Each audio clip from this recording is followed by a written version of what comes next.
Bonjour, une fois de plus, nous sommes à l'après-midi du 11 juin 2024.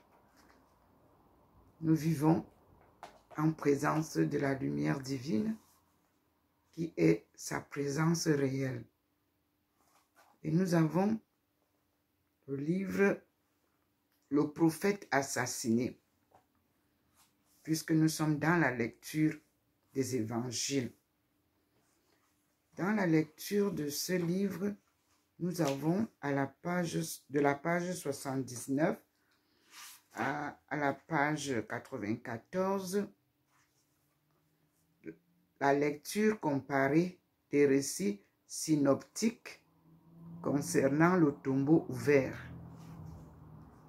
Nous sommes à l'école du Seigneur, puisqu'il a décidé lui-même nous enseigner sa parole de vérité.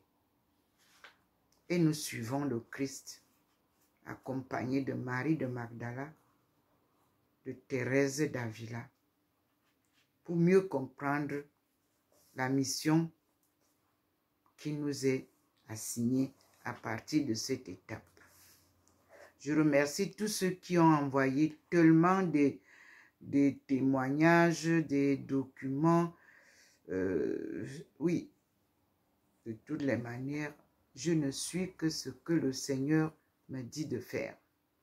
Et je vous remercie de l'éveil que vous avez maintenant et de la reconnaissance de ce Christ noir.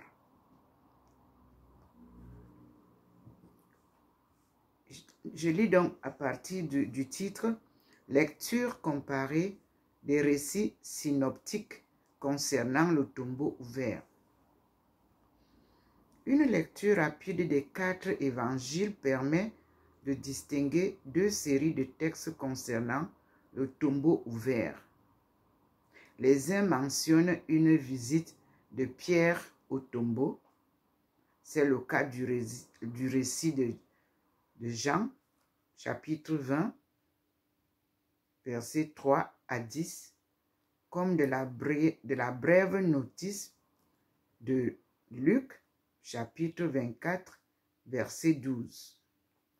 Il nous suffit de remarquer pour le moment qu'il y a un point commun assez intéressant entre ces 2 textes. Le vide du tombeau n'est pas éclairé, entre guillemets, signifié par une apparition angélique. D'autres textes forment une seconde série, plus familière à beaucoup de croyants, présente dans les 4 évangiles. Elle a trait à la visite matinale faite par des femmes. Une différence apparaît vite entre Jean et les synoptiques. Alors qu'en Matthieu, chapitre 28, versets 1 à 8, Marc, chapitre 16, versets 1 à 8, Luc, chapitre 24, versets 1 à 11, un ange est porteur d'un message qui permet aux femmes de déchiffrer la signification du tombeau vide. Le texte joannique comprend 2 scènes.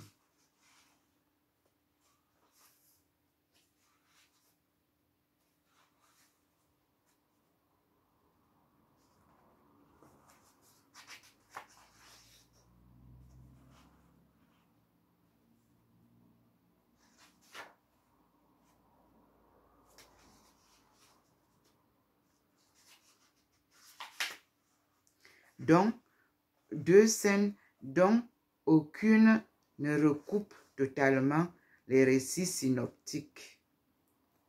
En Jean, chapitre 20, versets 1 et 2, il n'y a pas d'apparition angélique et Marie de Magdala quitte le sépulcre en affirmant que le corps a été enlevé. Il y a bien des anges. En Jean 20, versets 11 à 18. Mais ils ne font rien pour révéler la signification du tombeau vide et c'est une apparition du ressuscité lui-même qui éclaire toute la scène. Merci Seigneur pour la lumière. Nous limiterons notre étude au récit de la visite des femmes au tombeau et dans un premier temps, nous écarterons les textes joanniques qui diffèrent trop des récits synoptiques. Les accords et les divergences. Le découpage en séquence des trois récits fait assez bien apparaître l'originalité de Matthieu chapitre 28, verset 1 à 8, verset 1 à 8, point, virgule. On décèle en effet deux séquences qui n'ont aucun parallèle dans les autres évangiles. Il s'agit d'abord du tremblement de terre et de la descente de l'ange qui roule la pierre, verset 2. Nulle part ailleurs n'est établie une connexion entre l'ouverture du tombeau et la venue d'un ange. Le second épisode, fort original, est celui de la frayeur des gardes, verset 4. Préparé par le récit de Matthieu, chapitre 27, 62 à 66, cette notation trouvera sa conclusion en Matthieu 28, versets 11 à 15. Le cycle des gardes, la mise en place de cette escouade, puis les ordres qui lui sont donnés après qu'elle soit revenue informer les grands prêtres, n'a pas le moindre parallèle dans les autres évangiles. En fait, dresser un tableau des différentes séquences est insuffisant, car les divergences les plus nombreuses vont apparaître à l'intérieur de chacune d'entre elles. Il suffit, pour s'en convaincre, de faire le relevé de ce qui est commun aux trois textes. Pour essentiel que soient les données convergentes que nous allons énumérer, elles n'en soulignent que mieux ce qui différencie Matthieu, Marc et Luc.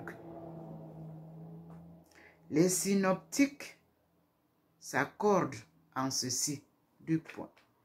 Tout le premier jour de la semaine, les femmes dont Marie de Magdala et une autre Marie se rendent à la tombe de Jésus.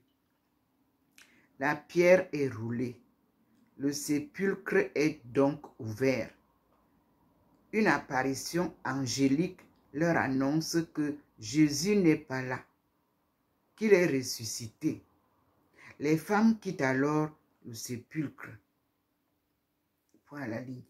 Il n'est pas possible d'avancer plus loin dans l'énumération des points d'accord, car on se heurte rapidement à des flottements et à des divergences dont voici les principaux. À la ligne. Quel est le motif de la venue des femmes? Selon Marc et Luc, les visiteuses viennent pour faire les onctions funéraires sur le cadavre de Jésus. Cela implique qu'elles ont le projet d'entrer dans la tombe. Le texte de Marc est donc très cohérent en présentant cette question un peu tardive, deux points, ouvrez les guillemets et je lis. Qui nous roulera la pierre? Fermez les guillemets. Quant à Matthieu, pardon, il est beaucoup moins précis. Deux points. Les deux maris, entre guillemets, vinrent voir le sépulcre. Fermez les guillemets. Point, virgule. Le texte ne suppose pas que les femmes aient projeté de pénétrer dans le tombeau. À la ligne. En ce qui concerne l'apparition angélique, il y a un très net flottement des textes. Celui-ci ne porte pas sur la mention de l'ange, quoique Matthieu soit seul à employer ce vocable. Parler de, entre guillemets, robe blanche, fermez les guillemets, ou d'habits éclatants, fermez les guillemets, c'est affirmer en effet, à l'aide d'images bien connues du langage biblique, que le jeune homme, entre guillemets, jeune homme, dans Marc 16, verset 5, ou les deux hommes, entre guillemets, Luc 20, chapitre 24, verset 4, sont bien des messagers célestes.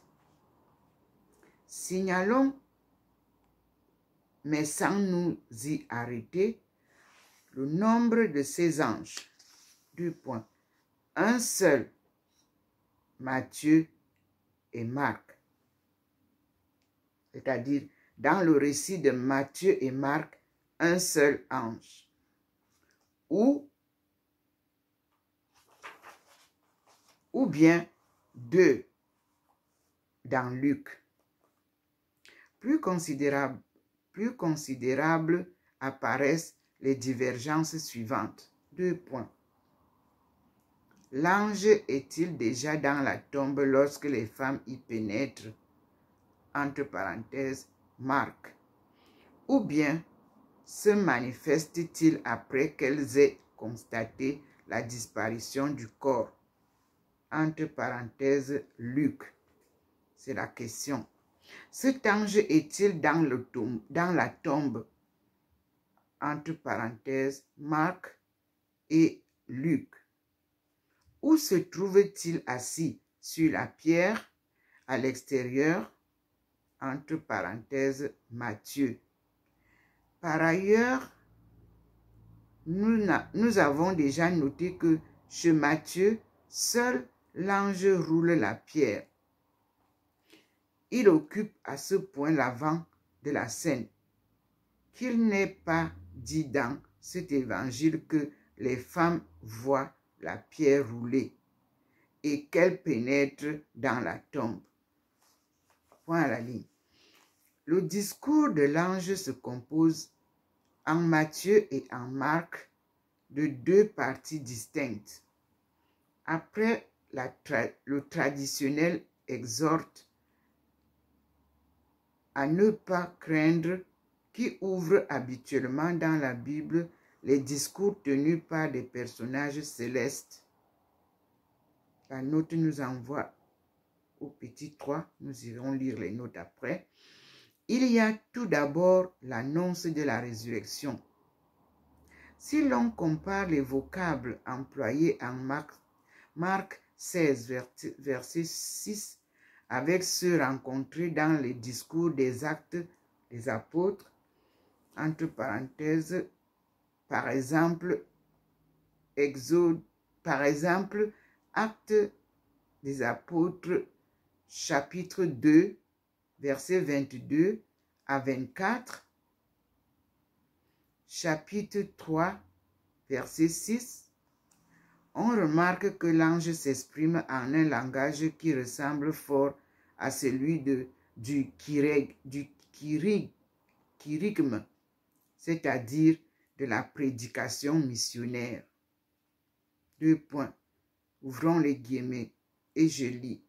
Jésus, le Nazaréen, le crucifié, est ressuscité. Fermez les guillemets. Nous chercherons plus loin comment utiliser cette constatation. En second lieu, l'ange donne un ordre de rendez-vous à Galilée. 2 points. C'est là qu'auront lieu les apparitions pascales dont bénéficieront les disciples. En Marc, merci Seigneur pour la lumière. En Marc, ce rendez-vous s'appuie sur une prophétie de Jésus lui-même. Entre parenthèses, je cite, et entre guillemets, vous le verrez comme il vous l'a dit. Fermez les guillemets et la parenthèse. Alors que l'ange de Matthieu s'exprime personnellement avec toute l'autorité nécessaire. Ouvrez les guillemets et la parenthèse. Vous le verrez. Voilà, je vous l'ai dit. Fermez les guillemets et la parenthèse. Considérons donc maintenant le discours angélique en Luc. L'annonce pascale est formulée de façon originale. Luc chapitre 24, verset 5b. Et surtout, elle permet de rappeler les annonces de la passion, résurrection. Luc chapitre 24, verset 7. À rapprocher de Luc chapitre 9, verset 22, chapitre 18, verset 31 à 33. 2 points. Il n'y a pas de rendez-vous futur en Galilée, mais le rappel d'une parole prononcée autrefois par Jésus, entre guillemets, en Galilée. Fermez les guillemets, point à la ligne. Quel fut enfin le comportement des femmes à leur départ du tombeau? C'est une question. En Matthieu et en Marc, l'ange a chargé les visiteuses d'une mission. 2 points. Elles doivent parler aux disciples et leur transmettre l'ordre de rendez-vous. Entre parenthèses, Matthieu et Marc. Virgule, voire même aussi le kérygme pascal. Entre parenthèses, ouvrez les guillemets, dites à ses disciples qu'il est ressuscité. Fermez les guillemets et la parenthèse, point. Or, si cette mission est réalisée chez Matthieu, il n'en est rien chez Marc. 2 points, ouvrez les guillemets. Elles ne dirent rien à personne car elles avaient peur. Point, fermez les guillemets. Le texte de Luc est, pour sa part, assez original. Comme en Matthieu, certes, les femmes, entre guillemets, annoncèrent tout cela aux 11. Fermez les guillemets, les 11 disciples. C'est moi qui précise. Mais elle n'y avait nullement été mandatée par l'ange. Voilà. Il y a très certainement un lien significatif entre cette absence de mandat et la notation qui clôture le texte. 2 points, ouvrez les guillemets. Ces paroles semblèrent du radotage aux apôtres et ils ne croyaient pas en elle. Fermez les guillemets, référence Luc chapitre 24 verset 11 à la ligne. Maintenant, voyons le récit antérieur au texte synoptique. Nous sommes déjà à la page 89. Avant de confronter le récit joannique du tombeau vide à la tradition synoptique, il faut procéder à la réduction de quelques-unes des divergences qui nous sont apparues. En effet, nous sommes à la recherche d'un récit primitif, qui serait à l'origine des 4 textes évangéliques que nous possédons.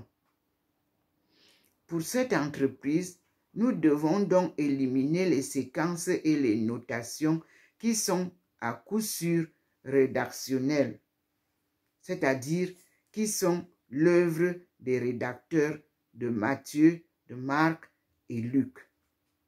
Nous obtiendrons ainsi la teneur d'un récit qui existait avant l'an 68. Avant la rédaction de Marc et qui a été utilisé par les synoptiques. Une précision s'impose avant d'entamer ce travail. Si nous voulions reconstituer ce récit pré-synoptique de la façon la plus exacte, en chacun de ces détails, dans les mots mêmes qu'ils employaient, virgule, il faudrait nécessairement mettre en œuvre une analyse technique qui rebuterait le mieux disposé des lecteurs. Point d'exclamation. C'est pourquoi, sans entrer dans les divergences de détails, nous nous contenterons d'interroger les divergences principales déjà signalées. Point. À défaut de pouvoir reconstituer les récits pré-synoptiques dans son mot à mot, nous en restituerons la teneur. Cela suffit amplement pour notre propos. À la ligne. Il n'est guère utile de s'attarder sur le nombre des anges. Si Luc préfère en mentionner 2, c'est pour manifester la solidité de leur témoignage conformément à la règle posée par la loi. 2 points, je cite, ouvrez les guillemets. Un seul témoin ne peut suffire. 3 points. C'est au dire de 2 ou 3 témoins que la cause sera établie. Fermez les guillemets. Vous lirez cela dans Deutéronome chapitre 19, verset 15, confère Jean chapitre 8, verset 17. Point. Pour cette raison, on retrouve les, entre guillemets, les deux hommes, entre guillemets, tant à la transfiguration, entre parenthèses, Luc chapitre 9, verset 30, jusqu'au tombeau, entre parenthèses, Luc chapitre 24, verset 4, et à l'ascension, Actes des Apôtres chapitre 1, verset 10. 2 points. L'auteur de Luc et les Actes des Apôtres attestent par ce moyen la véracité du témoignage rendu à Jésus par le ciel. Point. Vraisemblablement, le récit pré-synoptique ne contenait qu'un ange. Point à la ligne. L'examen antérieur a manifesté le flottement des textes concernant le rôle de l'ange. Alors qu'en Marc et Luc, l'apparition se produit dans le sépulcre et que la fonction de l'ange s'identifie uniquement au message qu'il délivre, il n'en est pas de même chez Matthieu, qui ne met pas en scène d'ailleurs n'importe quel ange. 2 points. Il s'agit de l'ange du Seigneur, entre guillemets, l'ange du Seigneur. N'importe quel ange, 2 points, il s'agit de l'ange du Seigneur, c'est clair. C'est l'ange le plus important et le plus solennel de toute la Bible. Celui qui est le messager le plus direct de Dieu. 2 points virgule. C'est, d'une certaine manière, Yahvé, lui-même, qui agit et qui parle sans passer par la médiation habituelle des archanges ou des anges.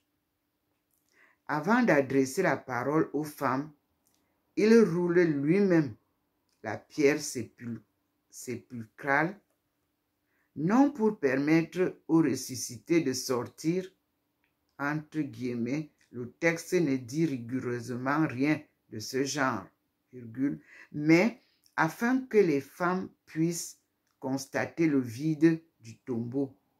Ouvrez les guillemets, je cite. Venez, voyez le lieu où il gisait. Point fermé les guillemets.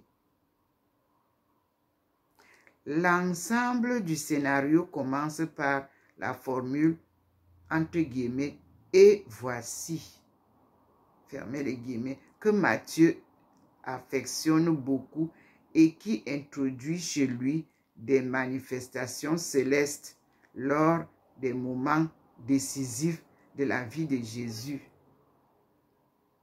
On la rencontre pour la théophanie qui suit le baptême. Entre parenthèses, Matthieu chapitre 3, verset 16. L'apparition de Moïse et Élie après la transfiguration. Entre parenthèses, Matthieu chapitre 27, verset 51. Ainsi que dans notre texte. Quant au entre guillemets, tremblement de terre, virgule, il se trouve aussi en Matthieu 27, verset 51. Nous nous interrogerons plus loin sur la signification de ces notations. Il nous suffit pour le moment de conclure qu'il s'agit bien là d'un travail rédactionnel, d'où à l'auteur de Matthieu, Marc et Luc reflète mieux le récit antérieur en parlant d'une apparition à l'intérieur du tombeau et en n'établissant aucun lien entre l'ouverture du tombeau et l'ange. Une autre séquence est propre à Matthieu. La frayeur des gardes. Nous avons déjà dit que le cycle des gardes était disposé en 3 séquences qui n'ont aucun parallèle dans les autres évangiles. 2 hypothèses se présentent à l'esprit. Il peut s'agir d'une création originale de Matthieu ou d'une pièce traditionnelle.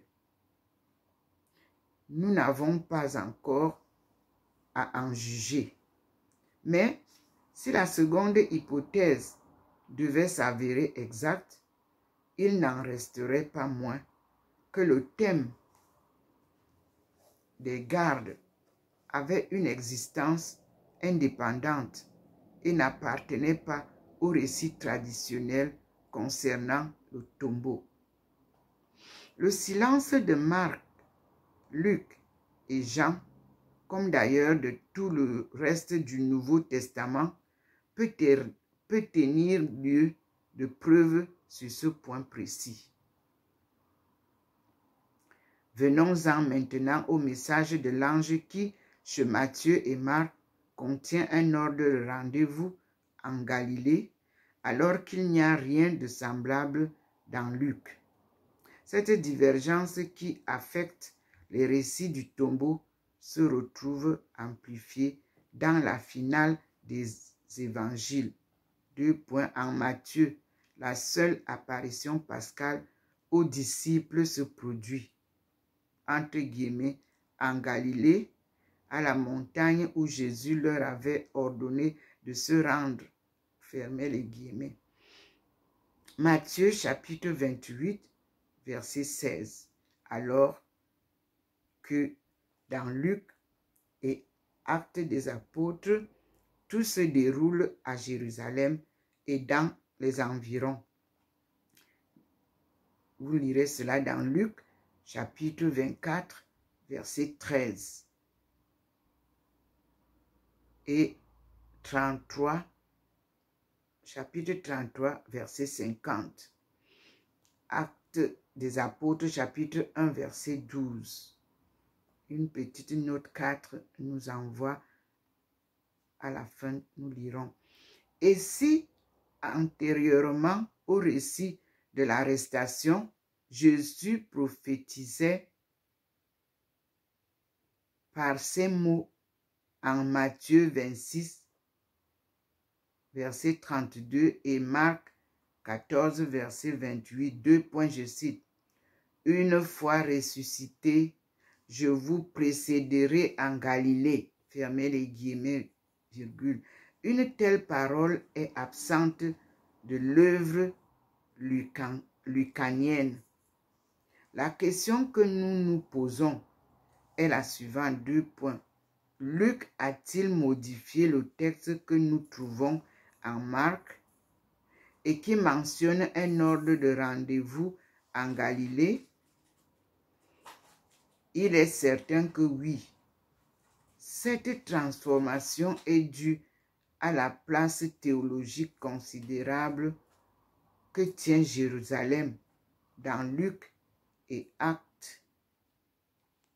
Le rôle joué par la ville sainte dans cet évangile explique pourquoi l'œuvre ne présente aucune apparition en Galilée. L'auteur connaissait la teneur du verset de Marc et en a gardé une trace. 2 points. Pardon. À la place de l'ordre de rendez-vous, il transcrit une annonce de la passion-résurrection.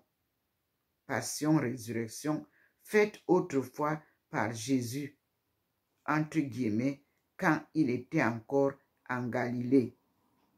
Fermez les guillemets. Dans Luc chapitre 24, verset 6. À la ligne. Nous devons cependant laisser une question ouverte. 2 points.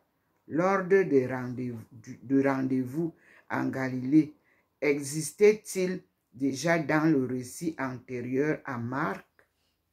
Cela n'est pas assuré.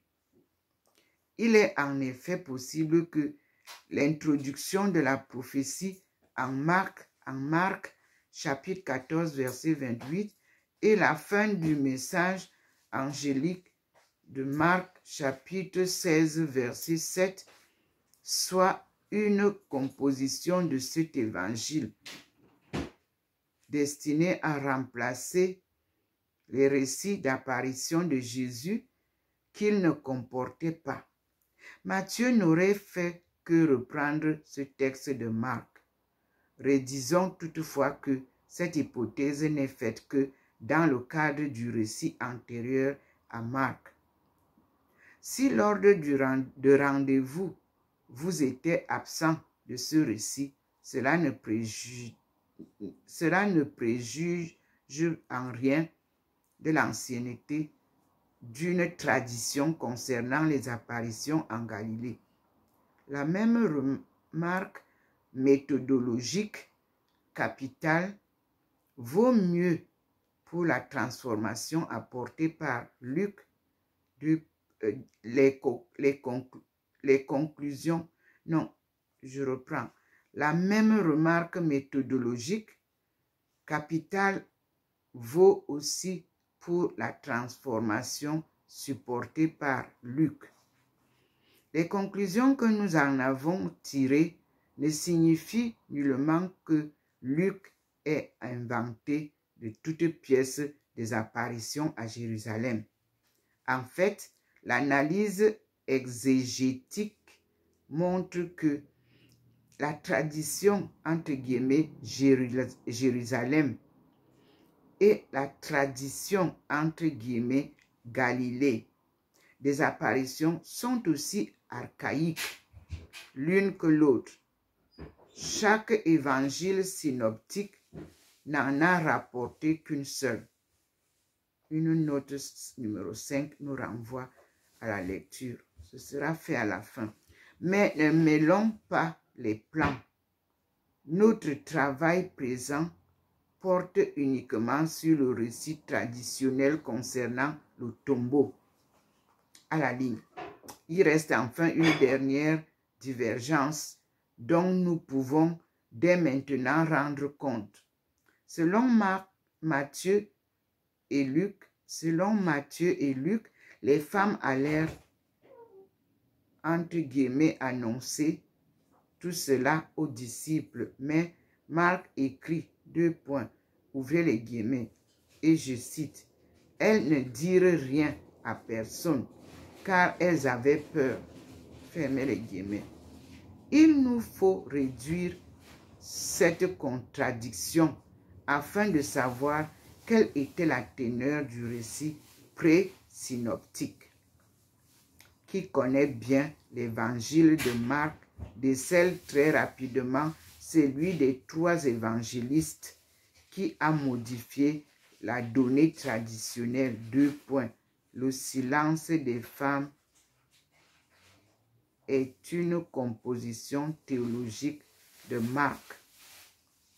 Dans cet évangile, chaque fois que les démons commencent à révéler le mystère profond de la personnalité de Jésus, celle-ci leur impose silence. Entre parenthèses, voir par exemple Marc chapitre 1 verset 25, chapitre 1 verset 34, chapitre 3 verset 12. Nous sommes à la page 93 et nous terminons la lecture à la page 94. Il y a un secret que Jésus ne veut pas voir divulgué, car il est encore trop tôt. La même consigne de silence est aussi donnée à des malades qui viennent d'être guéris. Un lépreux, Marc chapitre 1 verset 44. Les parents d'une morte, Marc chapitre 5 verset 43. Un sourd muet, Marc chapitre 7 verset 36. Et un aveugle, Marc chapitre 8 verset 26. Fermez la parenthèse. Ce thème du secret messianique, entre guillemets, secret messianique. Excusez-moi pour le bruit.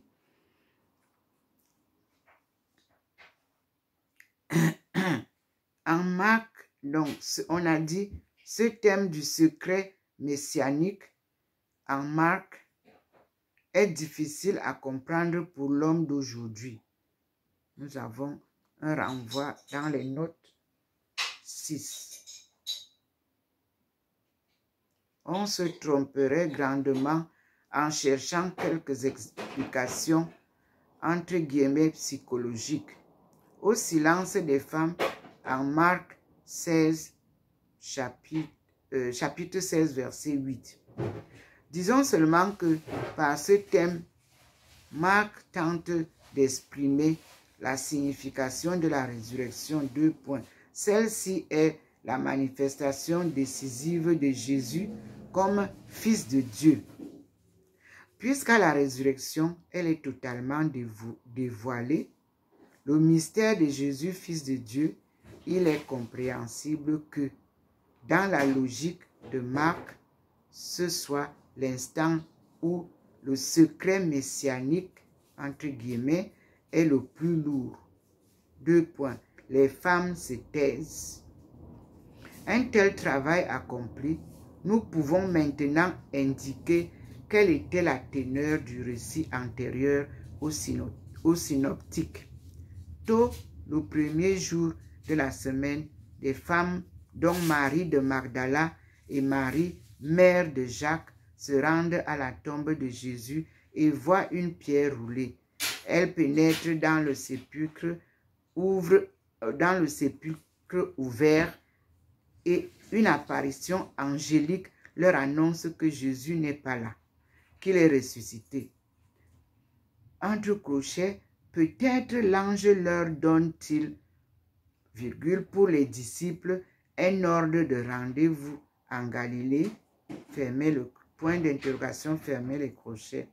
Les femmes alors quittent le sépulcre et courent annoncer la nouvelle aux disciples, point à la ligne. Il n'est qu'une divergence importante à laquelle nous n'avons pas encore apporté de réponse. Le motif de la venue des femmes au tombeau. Nous serons plus à même d'aborder ce problème quand nous aurons lu les textes joanniques. Fin de citation. Merci Seigneur pour cet enseignement et je m'excuse encore pour le bruit qui se fait à la cuisine. Nous sommes aujourd'hui le 11 juin 2024 à la suite du Seigneur Jésus-Christ, à son écoute et à l'enseignement du Seigneur qui accompagne son Fils pour la fin des temps. Que Dieu vous bénisse tous qui me suivez et qu'il vous apporte la paix. La paix ne s'achète pas. L'argent ne peut rien vous faire. Les biens de la terre n'achètent rien. Seule la foi inébranlable en Dieu, votre résilience patriotique, c'est-à-dire du jardin d'Éden, c'est là où vous êtes attachés pour vivre au pied du mont du char de Dieu, la bénédiction divine de ce Dieu invisible. Alléluia. Je suis sa servante et la servante de son peuple choisi. Benti, devenu Bantou, sous le joug de la colonisation. Je suis docteur Ndomo Melingi Thérèse, servante du Seigneur et son peuple. À la suite de mon compagnon Jésus-Christ qui a été appointé par Dieu, je suis à la recherche des brebis perdues du Seigneur, dispersées de par le monde entier. Il a décidé maintenant de rassembler son peuple pour le ramener. Un retour glorieux et surtout leur redonner leur souveraineté divine. Docteur en économie mondiale, relations internationales et développement économique, il m'a paru nécessaire et utile d'embrasser l'anthropologie religieuse, car les églises ont joué, ou alors l'église catholique a joué un grand rôle dans la colonisation. Et elle continue, et le Seigneur voudrait que l'ordre soit rétabli et que personne ne prenne plus les enfants d'autrui. La jeunesse appartient à un socle biologique. C'est Dieu qui a créé les socles biologiques. Redonner aux familles leurs enfants et la jeunesse. Dieu ne fera rien séparément, c'est-à-dire les jeunes à part, les vieux à part. Il ne fait jamais ça. Dieu fait tout ce qu'il fait pour sa famille universelle qui est dans un tsunami aujourd'hui, qu'il vient délivrer et lui donner la connaissance dont elle n'a pas, qu'elle a perdue. Gnostique, nous dirons tout. Merci Seigneur. Merci mon Dieu. Et passez une bonne soirée. S'il revient, je reviendrai. Pour le moment, sa présence est dans la maison. Comme vous voyez vous-même la lumière. Il est 19h15. Et le Seigneur vous présente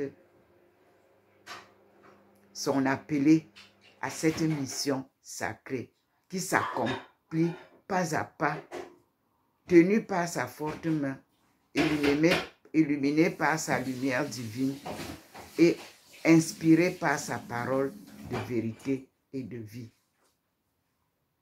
Bonne soirée, mes frères et sœurs.